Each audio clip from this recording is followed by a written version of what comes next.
테마 18번이죠. 목적의 사회적 타당성이요. 지금까지 질문 없어요? 네. 없죠? 네. 그냥 질문 같은 거 갖지 마시고요. 생각하지 마시고 그냥 가볍게 들으세요. 불안해하지 마시고 실제로 제가 15년 정도 했고 저 굉장히 유명한 사람이라는 거 잘 모르시죠?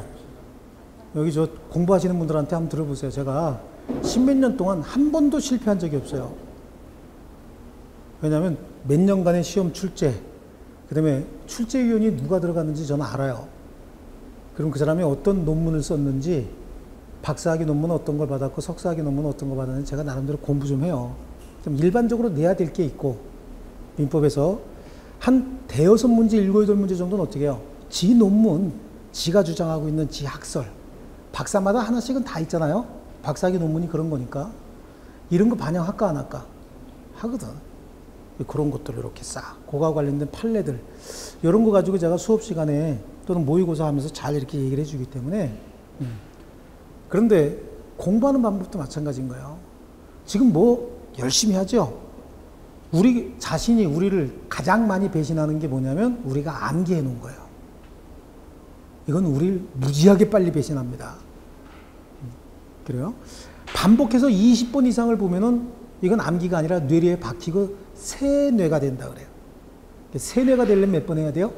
20번 이상 해야 되는 거예요. 근데 20번을 볼 시간이 있을까요?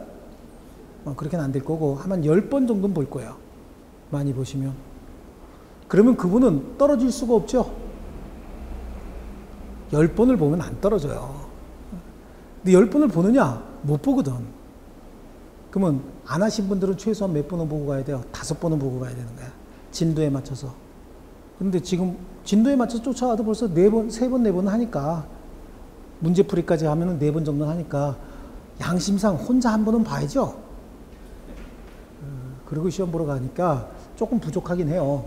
부족하긴 한데 단계별로 한꺼번에 넣는다고 되는 게 아니잖아요. 단계별로 머릿속에 넣는 과정이 있고 이해하는 과정이 있어요. 지금은 아무 생각 없이 그냥 이렇게 들으시면 돼요. 재밌게 들어야 오래 남아요. 저걸 내가 여기다 넣어야지 그러면 이상하게 안 들어가요. 아시겠죠? 자, 목적의 사회적 타당성이다 라고 하는데 이거를 우리 학자들이 왜 사회적 타당성이라고 얘기를 했는지 참 거진 이론 없이 그냥 사회적 타당성이다 라고 얘기를 하는데 사회적은 뭐고 타당성은 뭐예요? 사회적이라고 하는 이 단어, 타당성이라고 하는 단어를 우리가 구체적으로 뭐다, 국어적으로 설명하기는 참 어렵지만 개념은 사회적이란 말도 알고 타당성이란 말도 알죠. 잘 어울린다, 사회적이다 이렇게 얘기를 해요. 타당성이라는 얘기는 이의를 제기하지 않고도 잘 통할 수도 있다 그런 의미잖아요. 그죠? 사회적 타당성이다 라고 하는데 법률행위 목적이 사회적 타당성을 갖춰야 한다라고 하는 건 당사자가 했던 권리 취득의 목적이라든지 여러 가지 법률행위 내용이 사회 구성원들로부터 반감을 가져서는 안 된다. 그걸 의미하는 거예요. 그러니까 사회 구성원들로부터 반감을 만들어내는 그 행위는 뭐죠? 사회적 타당성이 없는 행위다.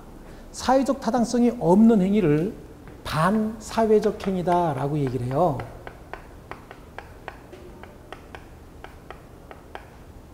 반사회적 법률행위다 라고 얘기를 하고요.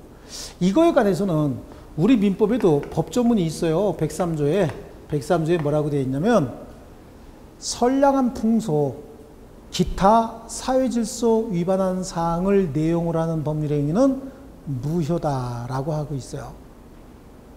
자, 거기 들어보세요. 제 얘기를 잘 들었으면 이게 머릿속에 남아있을 테고 책을 보고 읽었으면 절대 안 남아있을 거예요. 집중해서 들었으면. 뭐라 그랬어요? 거봐. 선량한 풍속, 기타 사회질서 위반한 사항을 내용으로 하는 법률행위는 무효다. 무슨 질서요?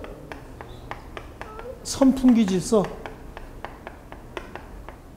뭐요? 선량한 풍속, 기타 사회 질서. 이거를 위반하면 그래 선풍기 시원하죠? 괜히 선풍기 그랬더니 느낌이 찬 느낌이 난다는 얘기는 날씨가 추워지고 있다 그런 얘기예요. 사람이 참 간사하죠. 선풍기 질서 위반하면 이게 뭐라고요? 무효다. 그럼 뭐가 선량한 풍속이고 뭐가 기타 사회 질서냐라고 하는 거예요. 선량한 풍속은 뭐예요? 여러분 선량한 풍속 알죠? 기타 사회 질서는 뭐예요? 여러 가지 꼭 지켜야 될 것 같은 느낌이 있는 그것들인 거야. 느낌 그대로 가져가면 되고요. 이건 무조건 한 문제가 나와요. 여기서 무조건 한 문제가 나오는데 이거는 잘 안 틀려요. 근데 굉장히 어려운 건데 잘 안 틀려요. 왜냐하면 우리 생활 속에서 굉장히 많이 보는 것들이에요.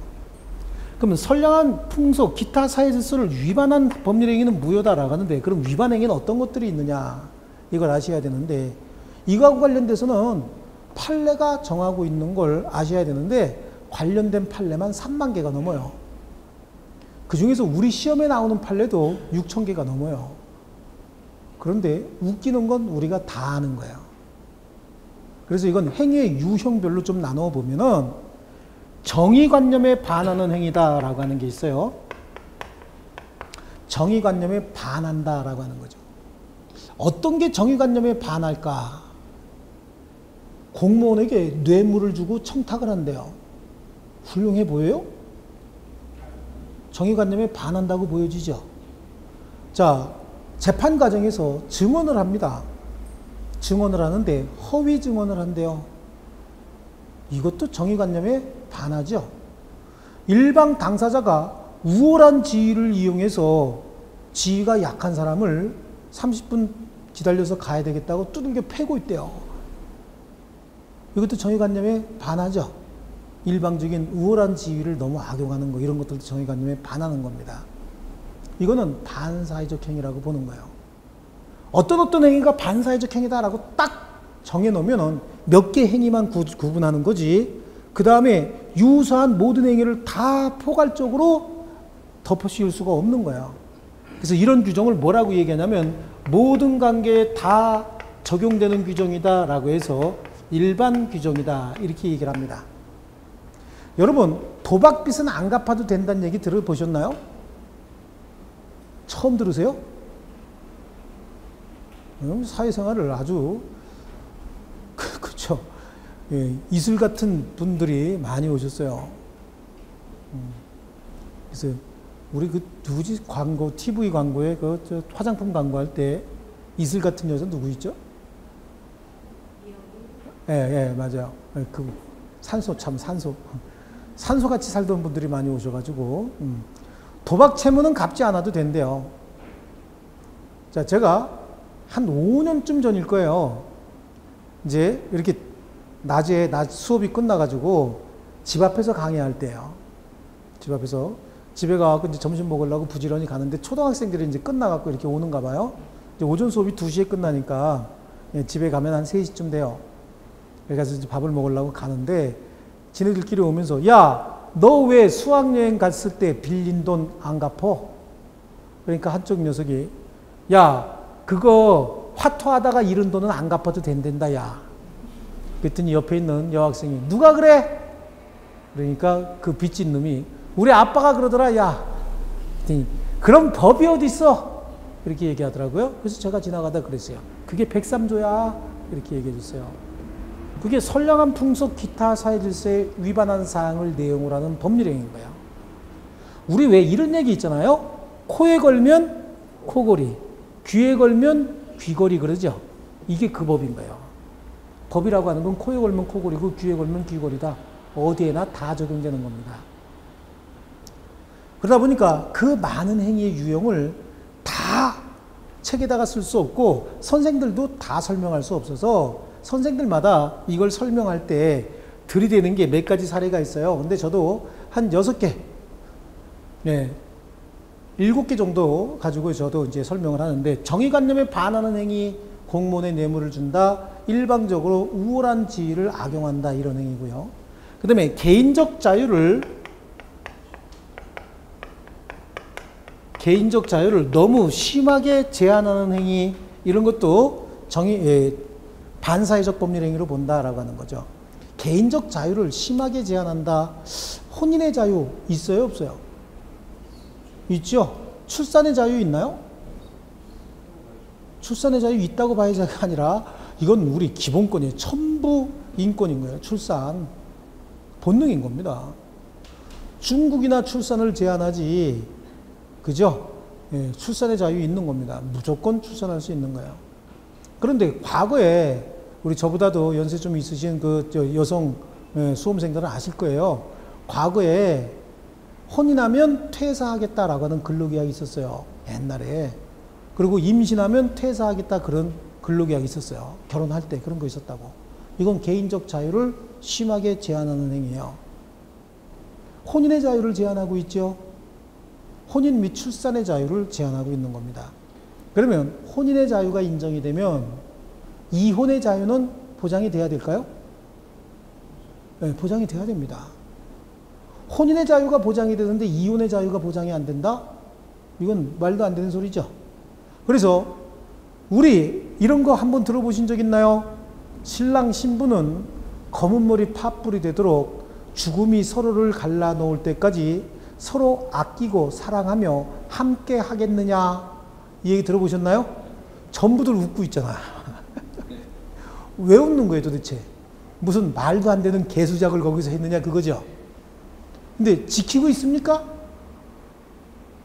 서로 아끼고 사랑하며 함께 하고 계신가요?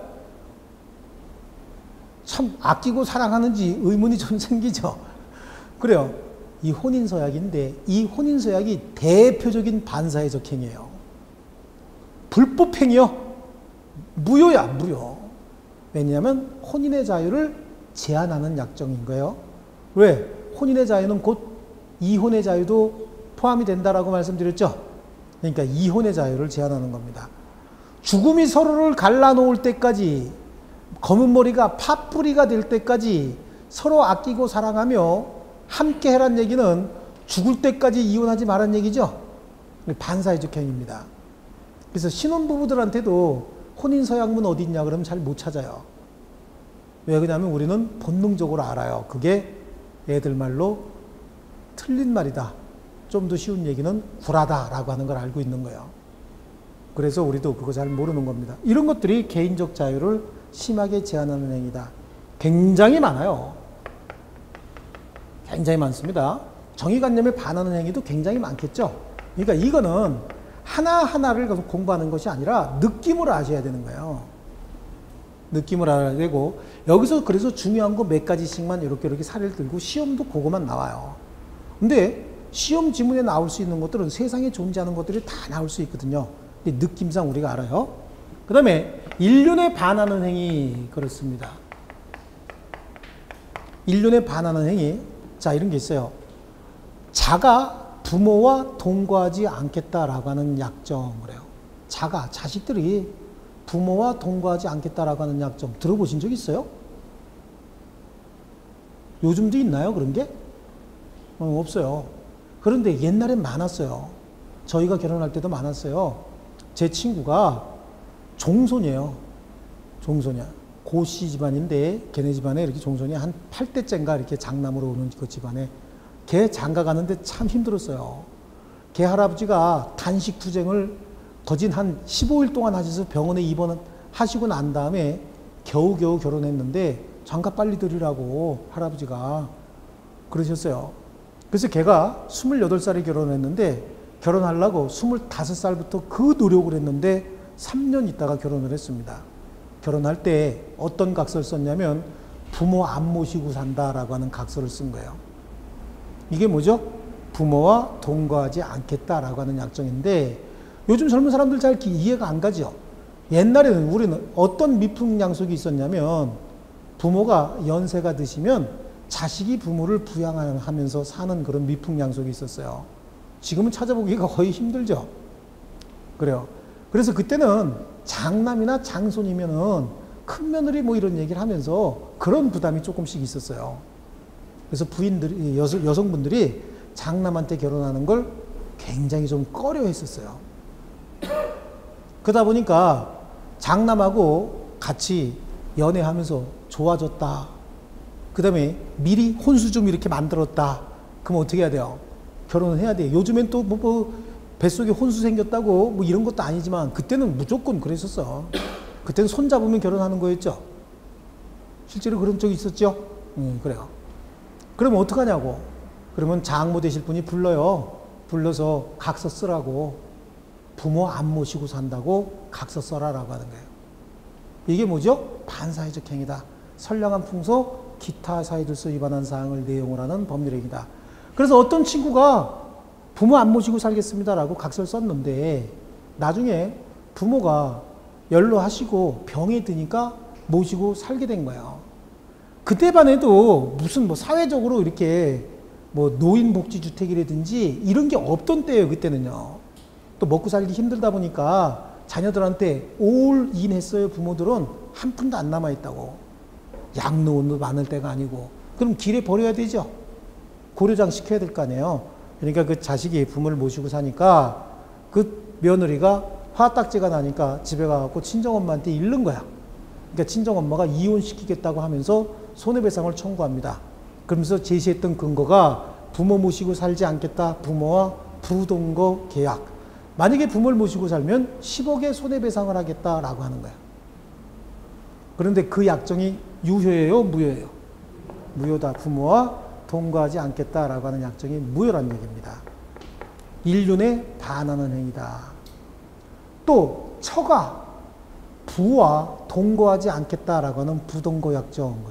왜 결혼했을까? 남편하고 안 살 건데. 그죠? 예, 그래. 이런 것도 무효인데 여기서 나오면 첩계약이에요. 첩이 뭐예요? 첩 아세요? 첩? 응? 첩이 뭐예요? 예? 정실 부인이 아닌 부인이요? 아닌 여인이요? 그래요? 첩 맞습니까? 그래요. 맞아요. 처 있는 남자가 다른 여자와 부부관계를 유지하기로 하는 약정을 하면 그게 첩계약인 거예요. 그러니까 처 있는 남자 옆에서 처처럼 같이 살고 있는 사람을 뭐라 그래요? 첩이라고 얘기를 하는 거예요. 첩. 붙어 산다의 의미인 거예요. 요즘에도 첩이 있나요? 요즘엔 첩이 거의 없어요. 옛날에는 왜 이 첩이라고 하는 게 있었냐면은 우리 사회 구조상 여성들이 경제활동하기가 쉽지가 않았어요. 여성들이 경제활동하기가 쉽지 않았기 때문에 그렇게 자리도 많이 허용이 안 되고요. 일정 연령 이상이 되면은 그 여성은 자립적으로 경제활동하면서 먹고 살기가 쉽지가 않아요. 그러다 보니까 돈 있는 남자 옆에서 붙어서 먹고 사는 사람들이 생겼다고. 그럼 돈 있는 남자는 어때요? 첩이 젊을까 안 젊을까? 안 젊으면 첩 못하는 거죠. 첩이 이쁠까 안 이쁠까? 이거는 또 우리가 확보해야지. 안 이쁘고 나이 많은데 첩으로 뒀다. 걔는 정신과 질환 받아야 정신감정 받아야 되는 거예요. 심각한 거죠. 그래요. 근데 이 계약은 다 무효고 이와 부수되는 모든 약정이 다 무효인 거예요. 그래서 여기서 시험에 나오면은 이 첩계약이 참 많이 나와요. 첩계약과 부수된 약정도 다 무효입니다. 그래서 이건 이제 판례 5개 정도를 아시면 되는데 이 판례 5개에서 시험에 주로 나오니까 요거는 나왔다 그러면 맞게 제가 설명을 해드려요. 지금 하면은 판례 5개를 해버리면 여러분 머리 터지죠. 어쨌든 첩계약은 뭐다? 무효다. 첩계약과 부수된 약정 이것도 다 무효다. 자, 이런 약정이 있어요. 갑이 있고 을이 있는데 남편이고 부인입니다. 부인이 병에 걸렸어요. 폐암에 걸린 거야. 실제 판례는요. 이 부인이 병에 걸렸는데 남편이 폐암에 걸린 부인을 간호를 잘 하고 있습니다. 보험 같은 것도 잘 안 돼서 거의 전 재산을 다 탕진하다시피 해서 부인의 병간호를 하고 있는데 부인이 자기가 가망이 없다는 걸 알고 있고 이 남편을 좋아하는 여인 병이 있었다고. 병한테 갑이 을이 자기 남편한테 뭐라고 얘기하냐면 당신 좋아하는 이 병 찾아서 가고 이제 나는 잊어달라고 이렇게 얘기를 합니다. 그 남자가 뭐래요? 무슨 그런 쓸데없는 소리 하고 있느냐고 야단을 치죠. 야단을 치고 그날 저녁에 가서 만나러 갑니다. 만나러 가서 뭐예요? 혼인 예약을 합니다. 혼인을 한 게 아니라 뭐 한다고요? 혼인 예약을 한다고. 어떻게? 이 사람이 죽으면 그때 입적시키겠다라고 하는 거예요. 지금 죽었어, 안 죽었어? 안 죽었어요. 그런데 혼인 예약을 하고 있습니다. 이것도 첩계약과 유사한 계약, 반사회적 행위로 보는 거죠. 인륜에 반할까요? 인륜에 부합될까요? 인륜에 반한다라고 하는 거예요. 이런 거 여러분이 어떻게 알아요? 들으면 아시겠죠? 여기서 선량한 풍속 기타 사회질서 위반한 사항을 내용으로 하는 법률행위는 무효다라고 할 때 어떤 행위의 유형이 선량한 풍속 기타 사회질서를 위반했느냐라고 하는 건 판례로 결정을 해야 되는데 이거를 공부할 필요는 없어요. 3만 개가 넘는 판례를 다 공부할 필요 없어. 하나도 공부할 필요가 없어요. 우리 느낌대로 이거는 해서는 안 될 것 같은데 그럼 그거는 선량한 풍속 기타 사회질서 위반한 사항을 내용으로 하는 법률행위다. 그럼 이거 한번 볼게요. 첩계약은 무효라고 얘기했죠. 그렇죠? 첩계약은 무효다. 누군가가 우월한 지위를 이용해서 경제적으로 또는 정신적으로 약한 사람을 탄압하는 행위, 재산적으로 이득을 많이 취하는 행위, 폭리행위 이런 것들도 다 유효일까요? 무효일까요? 무효입니다. 그런데 혹시 부동산 투기를 목적으로 너무 많은 이익을 얻고자 한대요. 유효일까요? 무효일까요? 반사회적 행위일까 아닐까? 아닌 거예요. 누구나가 다 하고 싶은 행위예요. 그래서 투기를 목적으로 어떠한 행위했다? 이거는 반사회적 행위 아닙니다. 강제 집행을 면탈하기 위해서 특별한 행위를 했다. 자, 이거는 잠깐 설명을 드릴게요. 자, 갑이 가지고 있는 유일한 부동산이 하나가 있어요. 이거 하나. 근데 사업에 실패해가지고 채권자 A가 여기다가 강제 집행을 하려고 해요. 강제 집행을 준비하고 있는 거예요. 채권자, 채무자예요. 근데 자기 친구를 찾아갑니다. 찾아가갖고, 야, 친구야. 내가 사업이 실패해서 오직 이거 하나 남았는데 여기다가 얘네들이 강제 집행하려고 그런다. 네 이름으로 좀 해줘. 이렇게 얘기하는 거야. 그럼 친구니까 해줘요, 안 해줘요? 해줍니다. 요즘엔 이것도 굉장히 많이 차단이 됐지만 예, 해주는 거야. 그러면 이 부동산은 누구 이름으로 등기되어 있어요? 을 이름으로 등기되어 있습니다. 실제로 누구 건데요? 갑 건 거야. 이걸 명의신탁이라고 얘기를 해요. 그럼 A가 강제 집행하려고 보니까 이게 채무자 소유 부동산이 아니네. 그럼 여기다가 강제 집행할 수 있어요, 없어요? 못하는 거잖아요. 그러면 강제 집행을 면탈하기 위해서 이렇게 하는 행위, 이건 반사회적 행위일까요, 아닐까요? 이거는 반사회적 행위가 아닌 거지. 왜 그래요? 이거는 누구나 본능적으로 이렇게 하는 거야. 이 사람은 잘못했다고 하지만 여기 처자식들은 뭘 잘못했냐고.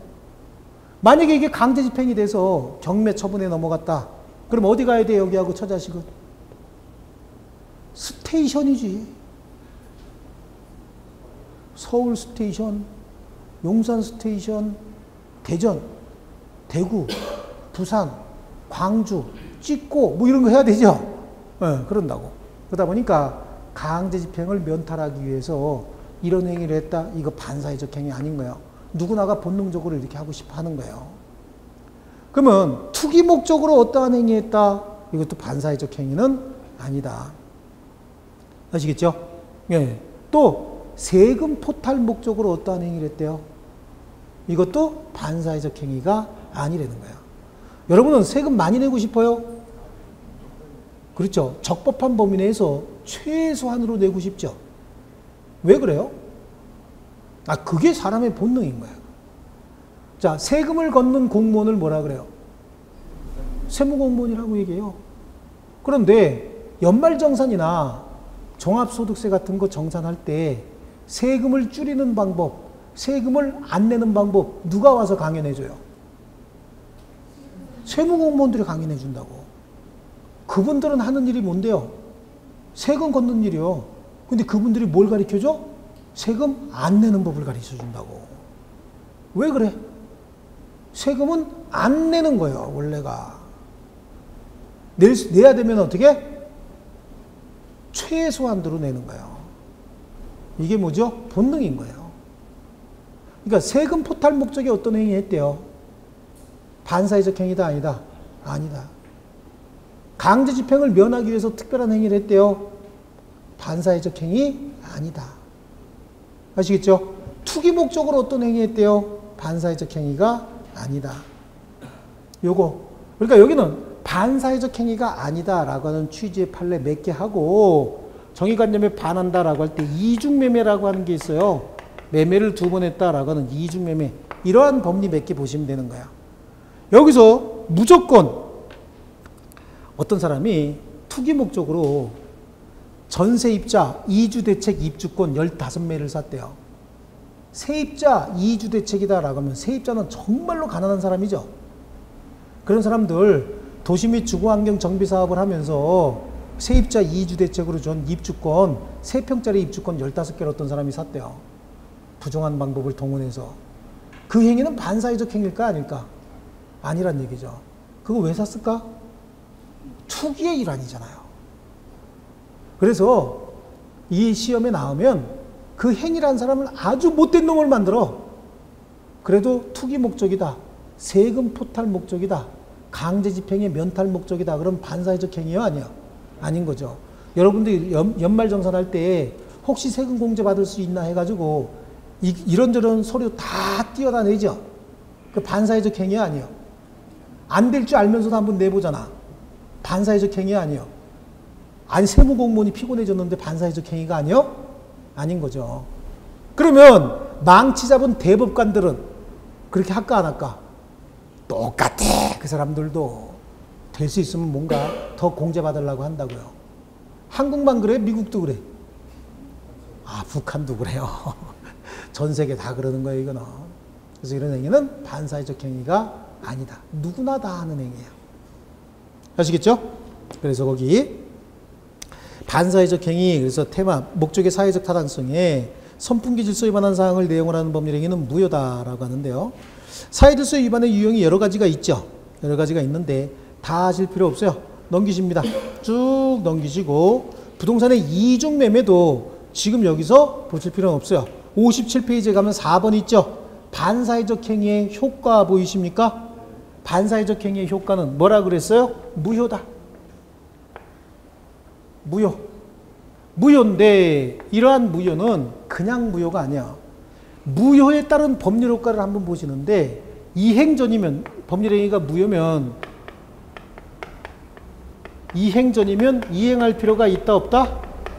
이행할 필요가 없다. 그런데 이미 이행을 해줬으면 이행 후에는 그게 부당이득이 되는 거예요. 부당이득 반환 청구할 수 있는 게 원칙인 거야. 원칙인데 사회질서를 위반해서 무효인 경우에 이 무효는 불법 행위로서 무효가 되는 거죠. 이 행위는 불법 행위로 해석을 해버립니다. 그러니까 불법 행위에 의한 급여가 있었답니다. 그러면 불법 행위에 의한 급여는 불법 원인 급여라고 얘기를 해요. 뭐라고 얘기했어요? 뭐라고요? 불법 원인 급여. 자, 요거 빼면은 어떤 법률행위가 무효랍니다. 여기 보셔야 돼요. 법률행위가 무효래요. 이행 전이면 이행할 필요 없죠. 이미 이행해 줬으면 돌려줘야 되는 거예요. 부당이득으로서 반환해야 되는데 그 무효가, 이 무효는 그냥 무효가 아니라 무슨 행위로서 무효다? 불법 행위로서 무효다. 그럼 불법 행위에 의해서 이행 전이면 이행할 필요 없겠지만 이행한 후에는 그 급여는 뭐가 된다고? 이행했으면 급여했다 그런 얘기잖아요. 불법을 원인으로 하여 급여한 거예요. 그럼 그 급여는 반환 청구할 수 있다 없다? 없다라고 하는 거예요. 부당이득 반환 청구할 수 없다. 그러니까 이제 우리 얼마 전에 그 뭐 참 그래요. 갑이 을하고 첩계약을 체결합니다. 첩계약을 체결하면서 여기다가 그냥 첩이 안 되겠죠? 뭐라 그래요? 뭐 사줄 거야? 이렇게 얘기하죠? 그래요. 뭐 사준다고 얘기해요? 차 한 대 사준다. 차인데 이런 거 사줘야 되죠? 그런 거예요. 이거는 뭐라고 불러요? 본명 벤츠, 한국명 사랑. 그렇죠? 여검사급이나 돼야 이거 봤죠? 얼마 전에 어떤 여검사한테 사랑해서 줬대요. 이제 앞으로는 사랑하려면 벤츠 사줘야 되는 일이 생겼어요. 참 그래요. 이걸 주기로 했답니다. 이미 줬대. 그런데 이 사랑이 오래 갈까요? 오래 안 가겠죠? 왜? 사랑은 움직이는 거야. 그래서 지금은 좋았어도 조금 있으면 실증이 날 거예요. 그럼 헤어집니다. 헤어지면 어떻게 이제 차 돌려받아 못 받아? 못 받는 거예요. 왜요? 불법 원인급여가 되는 거예요. 그러니까 사줘야 돼 말아야 돼? 안 사주는 겁니다. 그럼 사달라고 계속 그러겠죠? 그럼 뭐라 그래야 돼요? 곧 사준다고. 그 나중에 끝날 때 얘가 소송할 거 아니에요. 사준다고 해놓고 왜 안 사주냐고. 그럼 뭐라 그럴까요? 네. 이는 불법 원인급여로서 이행 전이면 이행할 필요 없다. 이행한 후라면 그 부당이득에 반환 청구도 할 수 없다. 그런데 이미 사줬대요. 그럼 이건 누구 거예요 이제? 을 거예요. 무조건 을 겁니다. 아시겠죠? 이런 것들은 이제 본 수업하면서 하나씩 조금 더 들어가면 실제 적나라한 여러 가지 얘기가 굉장히 많이 나와요. 근데 제가 하는 얘기는 실제로 전부 다 판례 얘기입니다. 실제로 시험에 나오는 판례 얘기인 거예요. 그러니까 잘 들으시는 게 좋아요. 그래서 여기 반사회적 행위 절대적 무효죠. 이행할 필요 없고 이행 후에는 불법 원인급여에 관한 746조가 적용이 된다. 그래서 넘겨보시면 746조에 불법을 원인으로 하여 재산을 급여하거나 노무를 제공한 때 그 이익에 반환을 청구하지 못한다. 거기까지. 단서조항은 우리 104조와 관련된 거니까 거기까지 보시고 그 다음에 104조 불공정한 법률행위가 하나가 나오고 있죠. 그런데 여기 불공정한 법률행위 104조 여기서 이제 하나 봅니다. 103조는 무슨 규정이라고 얘기했어요? 일반 규정이다. 일반 규정은 너무 포괄적이고 범위가 많아요. 그러다 보니까 우리 학자들이 103조를 만들어 놓고 무릎을 탁 쳤다 그래. 선량한 풍속 기타 사회질서 위반한 사항을 내용으로 하는 법률행위는 무효다. 그래 놓고 지네가 만들어 놓고도 너무 잘 만드는 거예요. 이제 다 걸렸어. 이제 여기다 걸면 다 걸리는 거야. 이렇게 얘기를 해놓고 미안하니까 하나 만드는 거예요. 예시를 하나 들어준 거야. 그러니까 그 예시 규정이 뭐죠? 104조인 거예요. 103조의 예시 규정이 뭐다? 104조다. 그러니까 103조의 범위가 이 정도 된다라고 하면 104조는 여기에 하나다 그런 얘기죠. 하나의 예시다. 그래서 하다못해 이것도 반사회적 행위다라고 여기다가 정해놓고 불공정한 법률행위예요. 당사자의 궁박, 경솔 또는 무경험을 원인으로 하여 현저하게 공정을 이룬 법률행위도 뭐다? 무효다. 자, 이거는 그냥 한번 보세요. 객관적으로 공정을 이뤘다는 얘기는 불공정하다는 얘기는 급부와 반대급부 사이에 뭐가 있어야 된다? 불균형이 있어야 한다. 객관적인 가치가 불균형이어야 하는 거예요. 이 시계는 제가 10,000원짜리라고 얘기했죠. 네, 10,000원짜리인데 이 시계를 사준 분이 있어요. 그분이 뭐라 그랬냐면 한 번만 더 시계 잊어버리면 너는 끝장이야 그랬어요. 그러니까 이거는 비록 10,000원짜리 시계지만 잊어버리면 10,000원을 잊어버린 게 아니죠. 끝장이 나는 겁니다. 그럼 이게 제가 가지고 있는 주관적 가치는 10,000원이 넘겠죠. 그죠? 하지만 객관적 가치는 얼마예요? 그러면 10,000원인 거예요. 그런데 이걸 10,000원에 내가 누구에게 팔고 있습니다. 10,000원에 팔고 있으면 급부와 반대급부 사이에 불균형이 있는 거예요? 없는 거예요? 없는 거죠? 객관적 가치는 내가 10,000원에 팔고 있으면 불균형이 없는 거예요. 하지만 제가 느끼는 가치는 내 목숨이잖아요. 그러니까 주관적 가치를 따지면 불균형이 크지만 객관적 가치를 따지면 불균형이 커요? 안 커요? 없어요. 불균형이 없는 거야.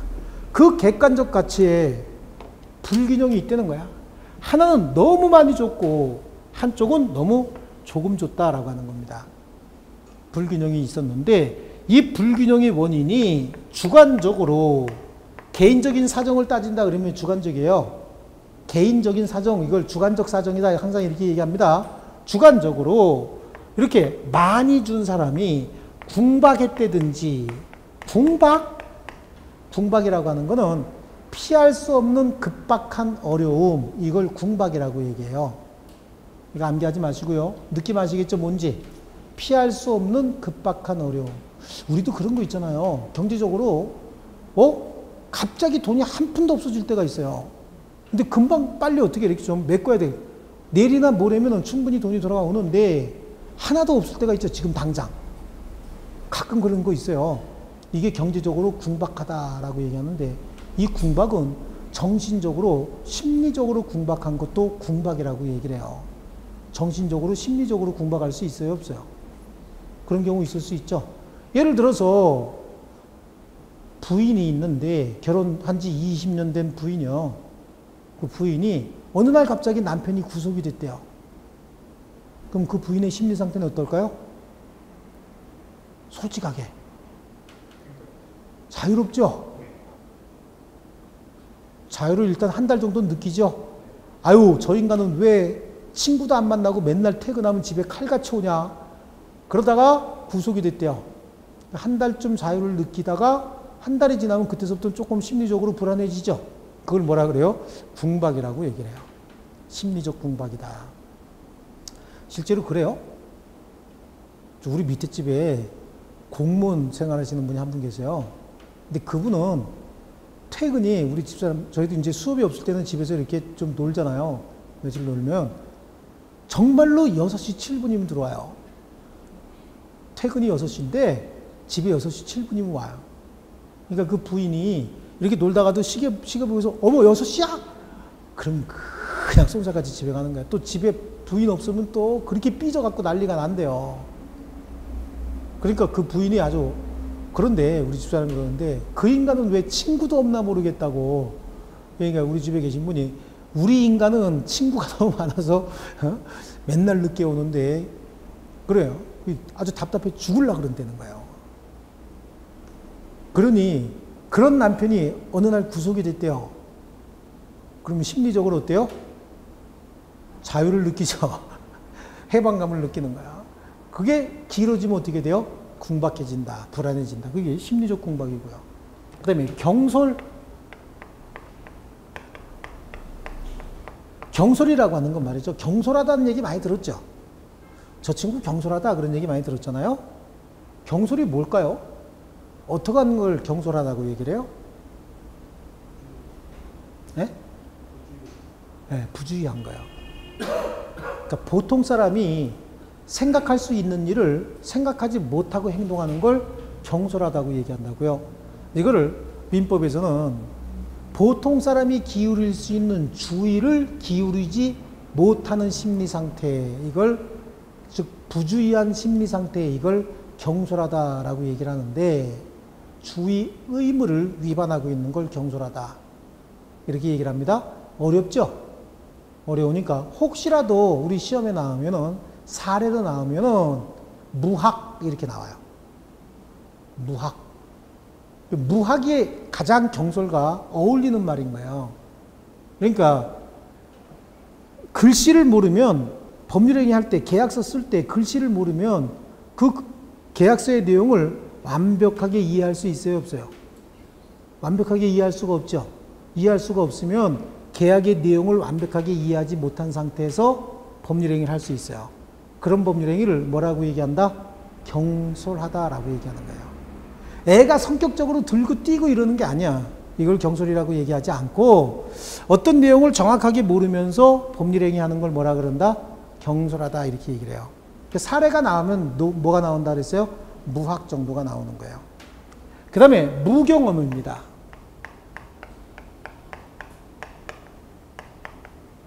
무경험이다라고 하는 거예요. 무경험은 일반적인 사회 경험이 부족한 걸 무경험이다 이렇게 얘기를 합니다. 무슨 사회 경험이요? 일반적 사회 경험. 그러니까 여기 지금 이거 거래할 때 이 영역에 있어서 사회 경험 부족이 아니라 통상적인 사회 경험이 부족한 걸 얘기를 하는 거예요. 저 같으면은 사회적인 경험이 굉장히 많아요. 저는요. 굉장히 많습니다. 여러 가지 일도 많이 해봤고요. 또 지금도 하는 일도 많아요. 그런데 제가 모르는 영역이 있어요. 컴퓨터 같은 거 있죠? 전산용품이라든지 무슨 뭐 IT 기기 이런 거는 제가 잘 몰라요. 그 IT 기기는 우리 애들이 더 잘 알아요. 그런데 걔네들은 일반적 사회 경험이 부족해요. 그 영역에 있어서만 경험이 좀 있는 거야. 잘 알아요. 그런데 제가 IT 기기를 사는 과정에서 뭔가 잘못 샀대요. 그럼 저는 무경험 상태에서 산 거예요? 아니에요? 무경험이 아니라고 보는 거야. 여기에서 무경험은 일반적 사회 경험 부족을 의미하는 거예요. 그러니까 저는 일반적 사회 경험은 충분히 있죠. IT 기기 사는 데 있어서만 경험이 부족한 거잖아요. 그거는 여기서 무경험이라 해, 안 해? 안 하는 거죠. 일반적 사회 경험이 부족하다라고 하는 게 사례로 나오면 전업주부가 나와요. 그런데 금방 웃으셨잖아요, 어머니. 웃기죠? 요즘에는 전업주부가 훨씬 더 사회 경험이 많아요. 남편들은 뭐해? 출근하고 이거만 왔다 갔다 하잖아. 나머지 사회적인 모든 건 다 누가 해요, 요즘에는? 부인들이 해요. 부동산 투기 부인이 해요? 남자들이 해요? 부인들이 하는 거야. 그래서 복 남편이 있어, 없어? 없어. 복 부인은? 있잖아요. 그죠? 그래요. 여성용품이 많이 팔려요? 남성용품이 많이 팔려요? 여성용품. 장사를 하는데 남성용품을 팔겠다. 걔는 금방 망하는 거야. 여성용품이 비싸요? 남자 게 비싸요? 여자 게 비싼 거야. 여자 거는 사이즈가 작으면 작을수록 비싸. 근데 남자 거는요? 커야 비싸요. 하여튼 그래. 그래서 여기서 얘기하는 무경험은 뭐다? 특정 영역에 있어서의 경험 부족이 아니라 일반적 사회 경험 부족을 의미한다. 이걸 다 갖춘 사람이 있을까요?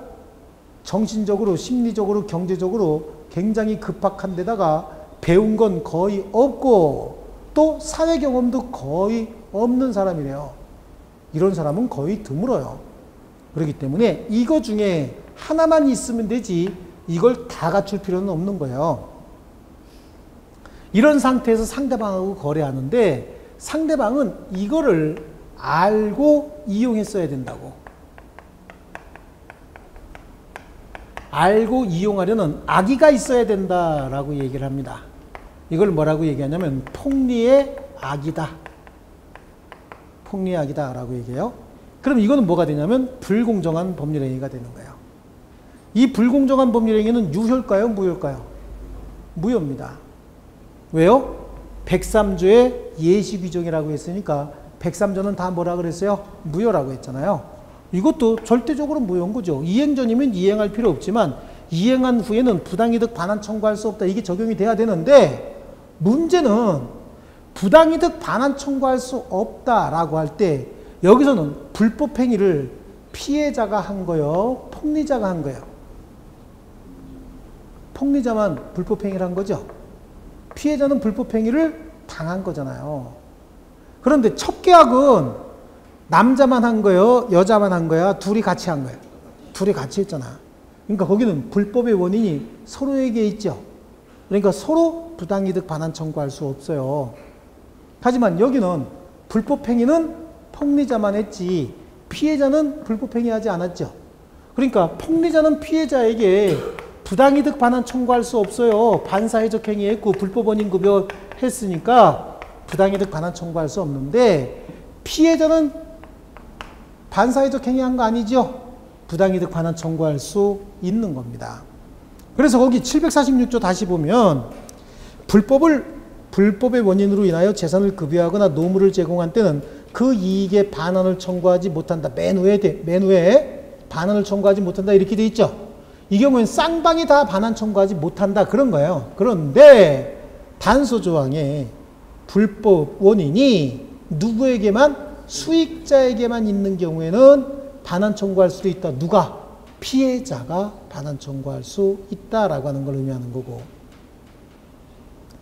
그 다음에 백사죠. 당사자의 궁박, 경솔 또는 무경험으로 인하여 현저하게 공정을 잃은 법률행위는 무효로 한다. 여기는 지금 공정을 잃은 법률행위, 궁박, 경솔, 무경험까지만 나왔는데 그럼 폭리의 악이다라고 하는 거 누가 얘기하고 있는 거야? 이거는 우리 판례가 이것만 가지고는 부족하고 상대방은 폭리의 악의까지 있어야 한다. 이렇게 이야기하고 있습니다.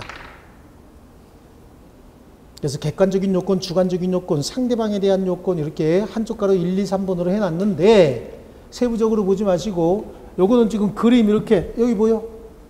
불균형이 보이죠? 불균형이 보이고 궁박, 경솔, 무경험 다 갖춘 사람은 거의 없다 그랬죠?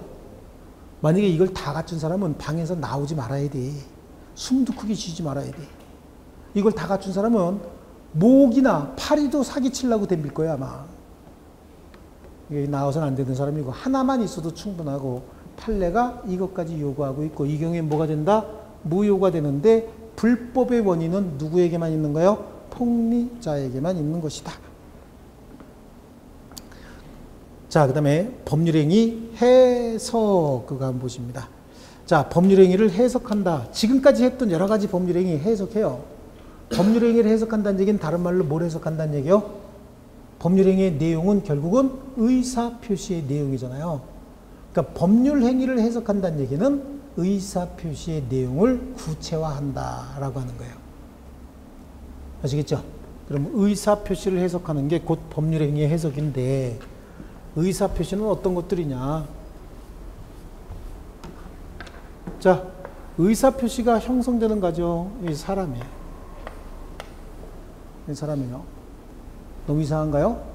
이 사람 머릿속에 생각하고 있는 그걸 뭐라고 하냐면 의사라고 얘기를 하고 이 의사가 바깥으로 표출이 되면 이걸 뭐라 그러죠?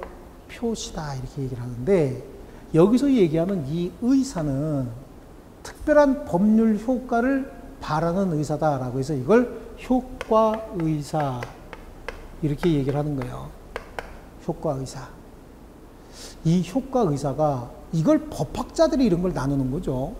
참 보통이 아닌가. 내가 굉장히 좀 존경스러운데 이 효과의사는 내심적 효과의사와 표시상의 효과의사 이렇게 나누어져요. 좀 어렵다 그죠? 표시상의 효과의사 이렇게 나누어지는데 자, 우리도 가만히 한번 생각해 보세요. A라고 하는 남자가 B라고 하는 여자한테 가서 사랑한다고 얘기하고 청혼을 하고 싶은 거야. 사랑하는 마음을 표시하고 싶어요. 가갖고 뭐라고 하는 게 좋을까요? 나는 당신을 사랑합니다 라고 얘기했대요. 좋은 방법이죠. 네. 근데 그렇게 안 그러고 얘는 꽃을 한 다발 사다가 탁 주면서 내 마음이에요 이렇게 얘기했대요. 사랑한다고 얘기한 거야 안 한 거야? 한 거죠. 내 마음이 이렇습니다. 그랬대요. 그러면 이희리베 디히 사랑합니다 라고 말로 한 거하고 꽃을 사다 준 거하고 의미가 같아요 달라요? 같잖아요. 그죠?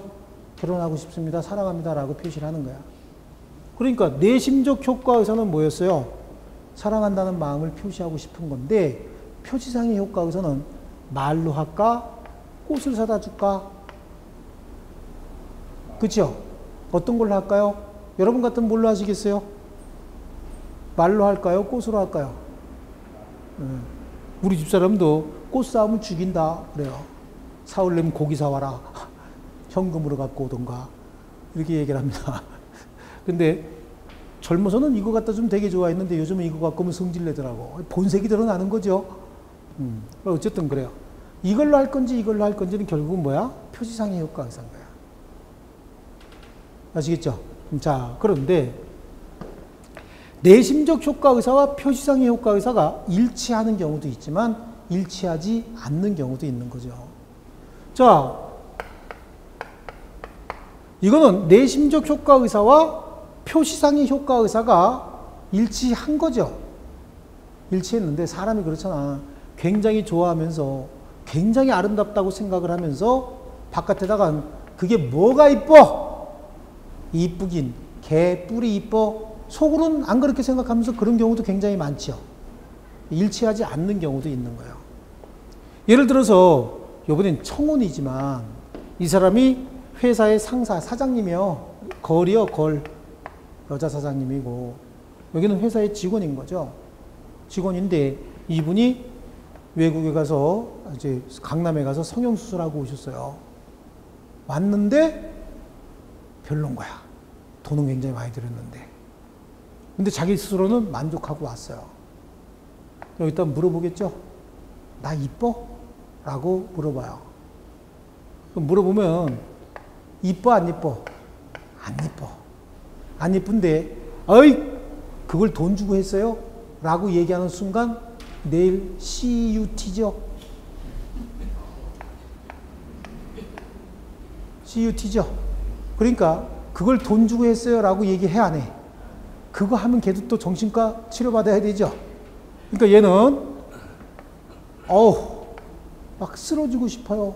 이렇게 얘기합니다. 왜? 너무 이뻐서 다리가 풀린다고. 속으로는 X요. 그런데 그렇게 얘기했다간 잘리겠다라고 하는 생각이 뭐예요? 너무 이뻐요 라고 표시하잖아. 그럼 내심적 효과의사와 표시상의 효과의사가 일치한 거예요? 안 한 거예요? 안 하는 거예요. 그러면 뭘 기준으로 법률행위를 해석해 줘야 되느냐, 이런 문제가 생길 수 있다고요. 그래서 내심적 효과의사를 중심으로 법률행위 해석해라 라고 하는 걸 자연적 해석이다. 원래 의사표시는 뭘 의도하고 했느냐라고 하는 걸 해석해 주는 거잖아요. 그러니까 이게 자연적 원래 해석인 것이고, 표시상의 효과의사를 중심으로 법률행위 해석해 줘라 라고 하는 걸 무슨 해석이라 그래요? 규범적 해석이다. 왜냐하면 내가 여러분하고 이걸 거래합니다. 이게 내 거라고 하면 가정을 하면 이걸 거래하는데 손해 보려고 거래할까요? 이익을 보려고 거래할까요? 이익을 보려고 거래하는데, 거래하다 보면은 내 의사, 내가 갖고 싶은 건 뭐야? 이익을 보고 싶은데 내 의사와 관계없이 손해가 생기는 경우도 있겠죠. 이때 내심적 효과 의사에 따라서 자연적으로 해석해라 그러면 이건 나한테 손해가 생기니까 이건 내가 어떻게 해야 돼? 취소해야 되는 거야. 근데 그렇다고 해서 마음대로 취소할 수 있어요? 없어요? 없어요. 그때도 어떻게 해라? 표시한 대로 법률행위 해석해라 라고 법으로 정해놓은 거예요. 규범으로 정해놓은 거야. 그래서 어떻게 해요? 규범적 해석. 원래는 어떻게 해석해야 돼요? 자연적 해석해야 되는데, 거래관계, 재산거래관계에 있어서는 자연적 해석에 의하면 자기한테 손해만 생기면 무조건 다 취소해버리겠죠. 그렇기 때문에 재산거래에 있어서는 거래 안전을 지키기 위해서 손해가 생기든 이익이 생기든 표시된 그대로 해석해야 된다고 정해놓기 시작한 거예요. 정해놨다는 얘기지 규범으로 정해놨다 그런 얘기죠.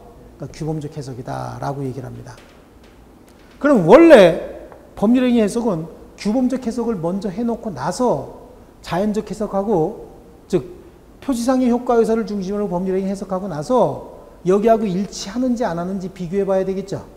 그러니까 법률행위를 해석한다는 얘기는 결국은 표시상의 효과의사를 중심으로 표시 내용의 객관적 의미를 밝히는 거야. 표시상의 효과의사라고 하는 건 결국은 이런 방법으로 표시해야 되겠다. 뭐라 그랬어? 아우, 저걸 돈 주고 했나? 그런데 여기는 지금 뭐라고 표시했어요? 그래도 이쁘다고 해야 되겠다라고 생각을 하고 이쁘다고 표시한 거잖아요. 그러니까 결국은 표시상의 효과의사는 뭐로 연결이 되는 거죠? 표시 행위로 연결이 되는 거예요. 그런데 말로는 아우 너무 이뻐요 그러면서 우욱 하고 있대요. 그럼 보고 알아 몰라? 알잖아. 그때는 뭘로 해석하고? 내심적 효과예요. 상대방이 알았거나 알 수 있었을 때는 이걸 중심으로 하지만 상대방이 그걸 몰랐대요. 철저하게 숨기면서 정신력을 막 동원해서 오버바이트 하면 안 돼 이러면서 이쁘다고 얘기를 했다는 거죠. 그럼 표시한 대로 해석을 해야 되죠. 너 내일부터 나오지 마. 왜? 너 나보고 속으로는 안 이쁘다고 생각하는 거지. 지가 그걸 어떻게 알아? 그러니까 그때는 어떻게 해요? 표시상의 효과의사, 즉 표시 내용의 객관적 의미에 따라서, 즉 표시 내용을 보면 표시상의 효과의사는 역으로 뭐 할 수 있다? 추단할 수 있다. 추정해서 단정할 수 있다. 그래서 이걸 중심으로 해석한다. 이걸 규범적 해석이다. 아시겠죠? 그런데 자연적 해석이나 규범적 해석을 통해서 의사표시를 확정해 놓고 나니까 두 의사표시 사이에 갭이 생겼대요. 그럼 나는 그런 뜻이 아니었어.